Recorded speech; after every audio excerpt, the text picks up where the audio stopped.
An interviewer is interviewing a man from the university for the survey.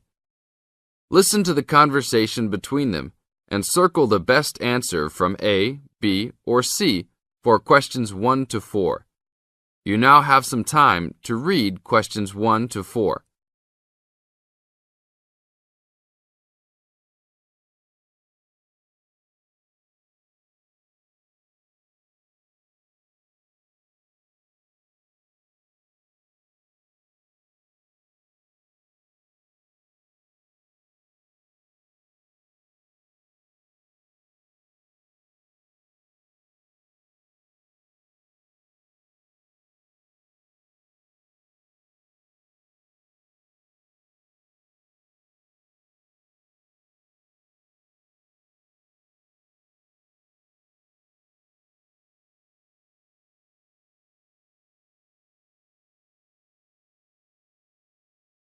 Now, we shall begin.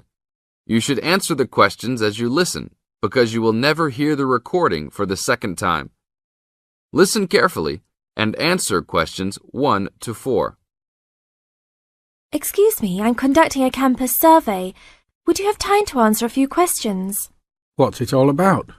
We're doing some market research for a new campus radio station starting in the next few months. That's okay. Sounds good. Great. I'll just work through this form with you. And if we could start with some personal background information? Sure. Right. If I could have your age, please. 26. Okay, good. And are you a student, teacher, or in another job?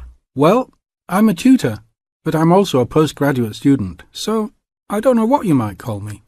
What do you think? Okay, well, I'm more of a teacher, really. Fine. And would you mind if I asked about your salary, or I could leave it blank? No, that's okay. It's $20,000 a year. Thanks. Right. Now about your current listening habits. What would you say is your main reason for listening to radio? Well, I'm usually busy during the day at work, so I usually only listen to the radio at night. It helps me relax and unwind, even if I'm studying. Good. And how many hours a day on average do you listen to the radio? Well, not a lot really. I'd say just over an hour all told. Now you have some time to read questions 5 to 10.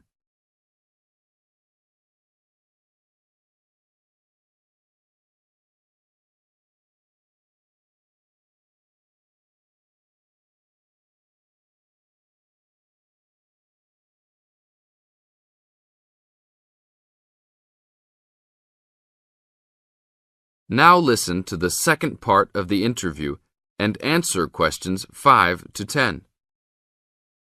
So, what are the 2 main times of the day that you listen to the radio? Well, for a little while around breakfast time, and then it tends to be later, after dinner, when I've finished any serious work I need to do. And what sort of radio programs do you like? I like the news, but I also like classical music. It helps me to relax. Fine. And turning to the new campus station, which type of programs would you prefer? I think the existing radio stations cater for my need for news. So I'd like to see programs about local information, providing a service to the campus community. And in the same vein, perhaps more for academic viewers, some lectures or relevant programs. I see. And if you had to give the new director some specific advice when they set up the station, what would you tell them? I think I'd advise them to be careful about the quality of the broadcasts. The sound system. There are a lot of radio stations and people can change their loyalty quickly if it doesn't meet their needs. I think they should do more of these kinds of interview too, talking with existing and potential customers. Oh, I'm pleased you think it's useful. Certainly, yeah. Good. Now, this station will not be fully funded by the university.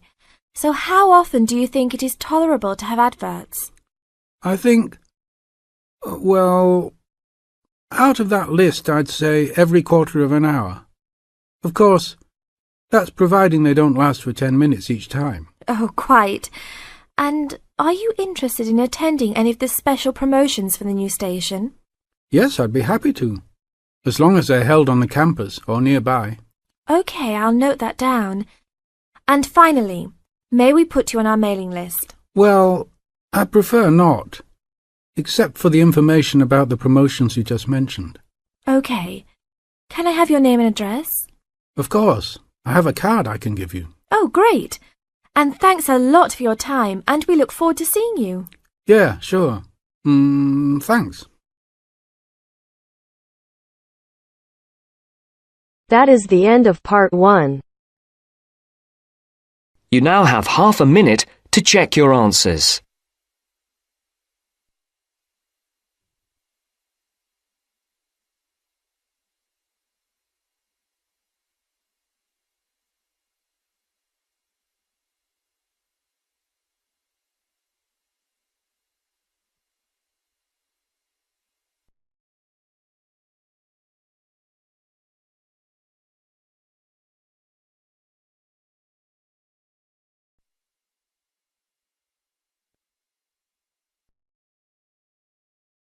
Now turns to part 2. Part 2. First, you have some time to look at questions 11 to 17.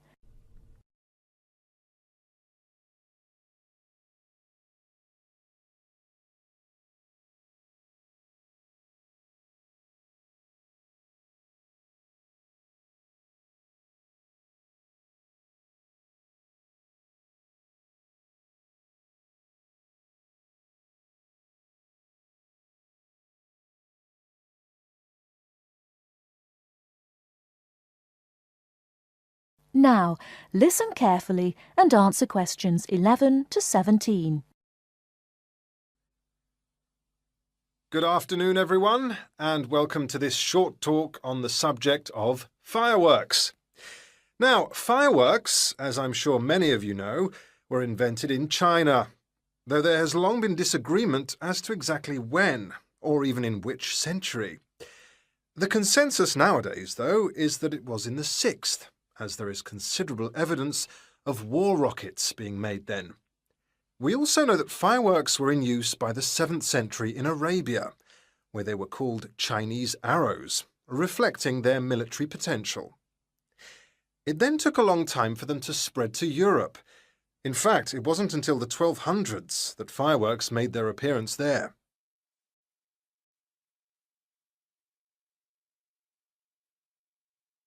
The basic ingredients of fireworks have changed little to this day. Their explosive capacity comes mainly from black powder, also known as gunpowder, which is produced from a mixture of charcoal, sulfur, and potassium nitrate.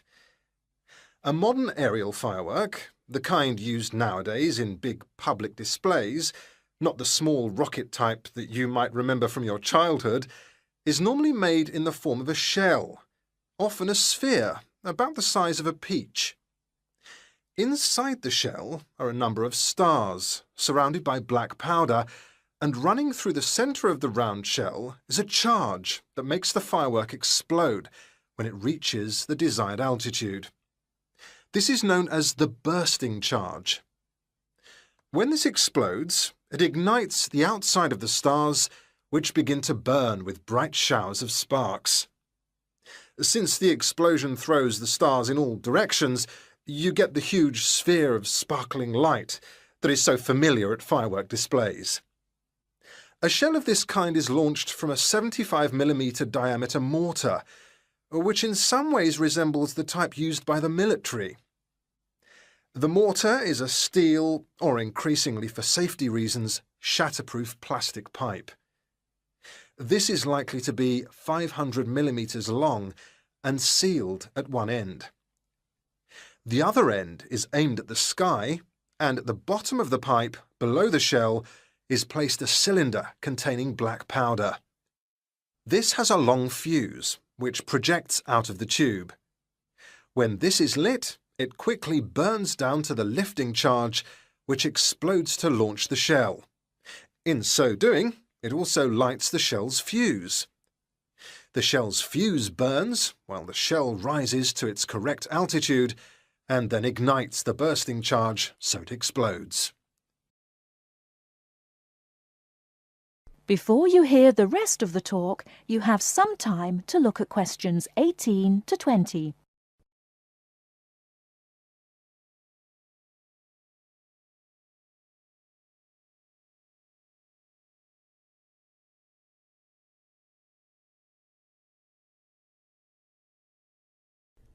Now listen and answer questions 18 to 20. More complicated shells are divided into sections and burst in 2 or 3 phases. Shells like this are called multi-break shells. They may contain stars of different colours and compositions to create softer or brighter light, more or less sparks, etc. Some shells contain explosives designed to crackle in the sky, or whistles that explode outward with the stars. The sections of a multi-break shell are ignited by different fuses, and the bursting of one section ignites the next. The shells must be assembled in such a way that each section explodes in sequence to produce a distinct, separate effect. The pattern that an aerial shell paints in the sky depends on the arrangement of stars inside the shell. For example, if the stars are equally spaced in a circle, with black powder inside the circle, you will see an aerial display of smaller star explosions equally spaced in a circle. To create a specific figure in the sky, for instance a heart shape, you create an outline of the figure in stars inside the shell. Then you place explosive charges inside those stars to blow them outward into the shape of a large heart. Each charge has to be ignited at exactly the right time, or the whole thing is spoiled. Many other shapes have particular names, like the willow. This is formed by stars that fall in the shape of willow tree branches, spreading a little to the side and then downwards.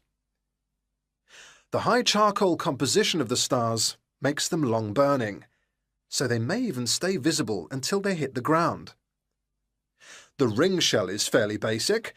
It is produced by stars exploding outwards to produce a symmetrical ring of coloured lights. More complex is the pattern created by the palm, which contains large comets or charges in the shape of a solid cylinder. These travel outwards, explode and then curve downwards, like the limbs of a palm tree. The serpentine, the last one for now, is different again. When this one bursts, it sends small tubes of incendiaries scattering outwards in random paths, which may culminate in exploding stars. It can be quite spectacular. That is the end of part 2. You now have half a minute to check your answers.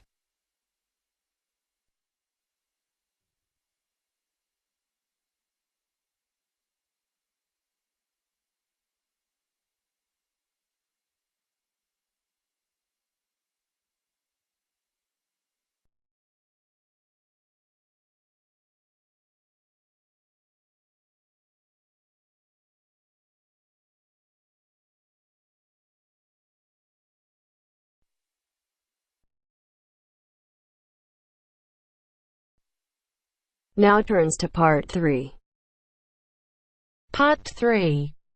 I have with me today Matthew East, a registered osteopath and a supporter of alternative techniques in healthcare. Matthew, can you tell us more about osteopathy? First, you have some time to look at questions 21 to 26.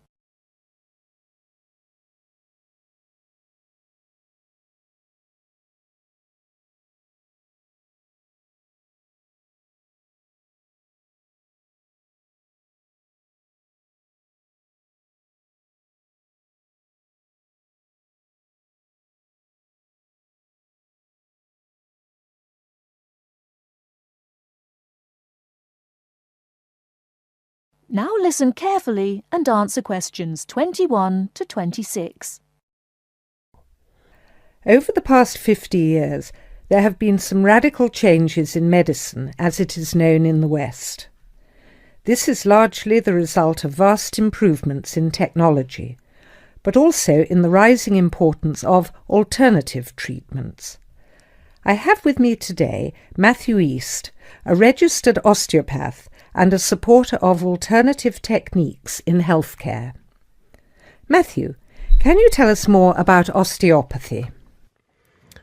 Well, perhaps the first thing I should say is that the term alternative is actually a little misleading, as I am referring to approaches and attitudes to health that were in common use long before Western medicine was established. I prefer the term natural. Anyway, I'll begin by telling you a little about osteopathy. Basically, osteopathy is the manipulation of muscles in order to alleviate stresses and tensions that lead to pain. Now, unlike Western medicine, osteopathy considers the whole body, not just the affected area, and this is a very important principle of natural remedies.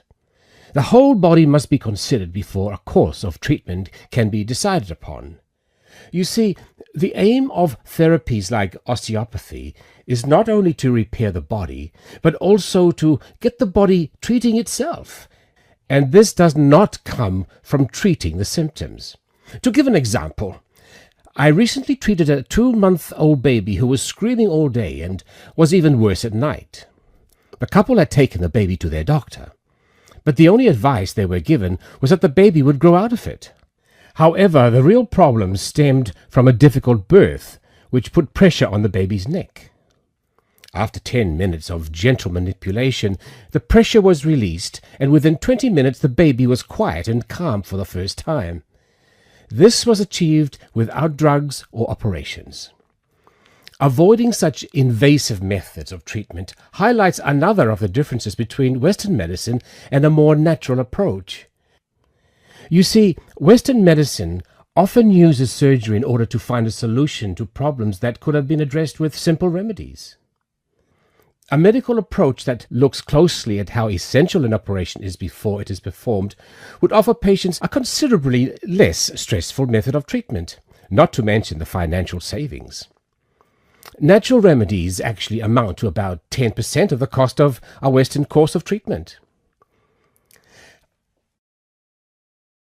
Before you hear the rest of the talk, you have some time to look at questions 27 to 30.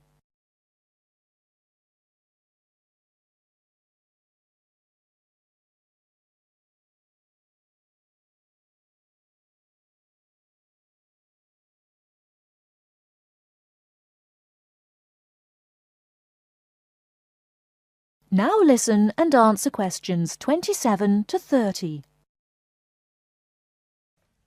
I'd like to mention the subject of surgery again a little later, but I would like to say at this point that there are those that claim that the benefits of osteopathy and herbal therapies are largely psychological, that they have not undergone the clinical trials that pharmaceuticals have. To answer that, you only need to look at the example I gave earlier of the baby that stopped crying less than an hour after treatment, but was obviously far too young to react because of purely psychological factors. Another example can be seen in the successful use of acupuncture in the treatment of animals. In response to criticism regarding clinical trials, it is worth noting that the power of pharmaceutical companies is such that, although some drugs fail the standards required of them, they are sometimes still prescribed by doctors. Moving on to another point, it should be stressed that natural remedies, in addition to having no side effects, can also be applied to any patient. Now, I'm not suggesting that the same treatments are used indiscriminately. Although natural remedies can be used with any age group, the treatment selected is very specific to the person. By this I mean that not only the general health of the patient needs to be considered, but also their habits, diet, and lifestyle in order to build a complete picture. However, I am not suggesting that we should reject Western medicine entirely. In fact, there have been occasions when I have referred patients to their doctor, as I felt that in those cases it was the most suitable course of action. There are many situations in which it is by far the best option. Take emergency surgery, for example.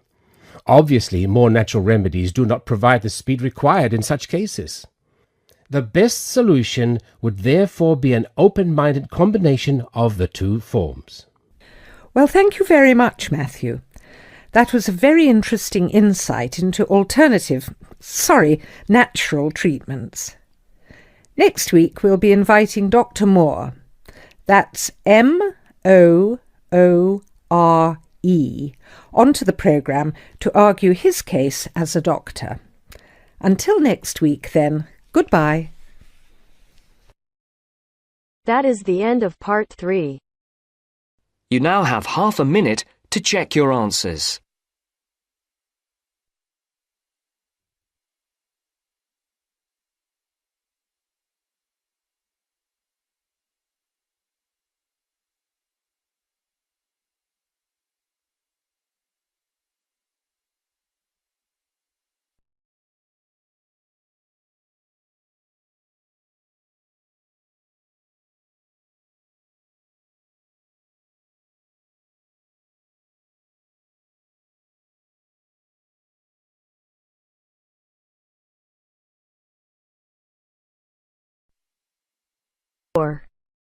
Part 4.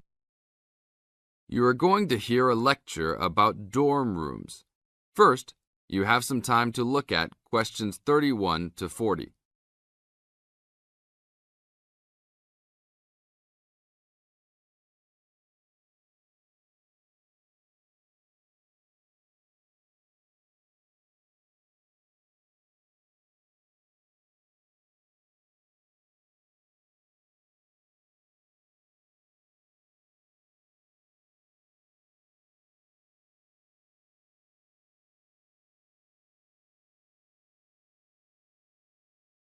Now listen to the tape and answer questions 31 to 40.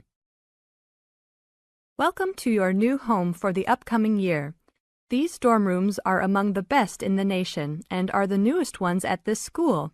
So I hope you will all learn to appreciate them and take good care of all the facilities here. I am Gina, and I will be residential advisor in this building for the year. Today I am going to tell you about some of the programs and facilities that are available to you. I will also be telling you the rules that everyone is expected to abide by. I will be asking you to give me your full attention for the next few minutes. I will first tell you about the facilities that are available to you. The dining facility is located on the first floor of the building. It is open 7 days a week from 7 a.m. to midnight. All the food offered to students is freshly made every day, and my own opinion is that the food is actually quite good. Feel free to come and grab a banana for breakfast or sit down with a group of friends for dinner. Although your meals are served buffet style, please do not waste food. All students are expected to clean their own tables after meals. In the basement of this building, there is a gym and recreational hall. The gym has workout equipment such as treadmills and weight sets. In the recreational hall, there are ping-pong tables and a pool table for student use. You must sign in when using this equipment, and you will be held responsible for any damages or losses. The gym and recreational hall are open daily from 10 a.m. to 10 p.m. There is a kitchen located on the second floor of this building. Your dorm key will open this door. Inside there is a refrigerator, a microwave, an oven, and a stove. This room is open 24 hours a day, 7 days a week. If you decide to cook a meal, please be considerate to all the students and clean up after yourself. You can use some food in here, but please do not make a mess. Some students do end up having their food eaten from the fridge, so be careful. Don't leave anything that looks like it tastes really good. Do not leave pots and pans lying around in the kitchen. Please store these in your room. There are many programs being sponsored by our building this year. One of the most popular is our Saturday morning outings. In the past years, these trips have included going fishing, hiking, cycling, ice skating, and even going to the beach. There will be a listing of scheduled events coming out soon. The university sponsors these trips, so transportation will be provided. However, there are usually some costs associated, though they are usually minimal. Our building also has a volleyball team. All students who live in this building are welcome to join. Last year we won first place in the dorm league. Please sign up at the front desk if you are interested as soon as possible, as there are only 20 spaces available based on a first-come, first-served rule. The last things I want to talk about are the rules of our building. I know rules can be boring, but they are necessary to ensure the welfare of everyone living here. First, noise levels must be kept to a minimum after 11 p.m. Many students have early classes, so for those of you that have the luxury of sleeping until 10, please don't stay up late making lots of noise. Secondly, all visitors must sign in at the front door. Even if you have friends that are regular visitors, they must still always sign in. This rule is to prevent theft and robbery from occurring. Thirdly, alcohol and drugs are not permitted in this dorm in any place or at any time. Lastly, just be safe and have a great time. University is the greatest time of your life, so make the most of it. Thank you all for your attention. That is the end of part 4. You now have half a minute to check your answers.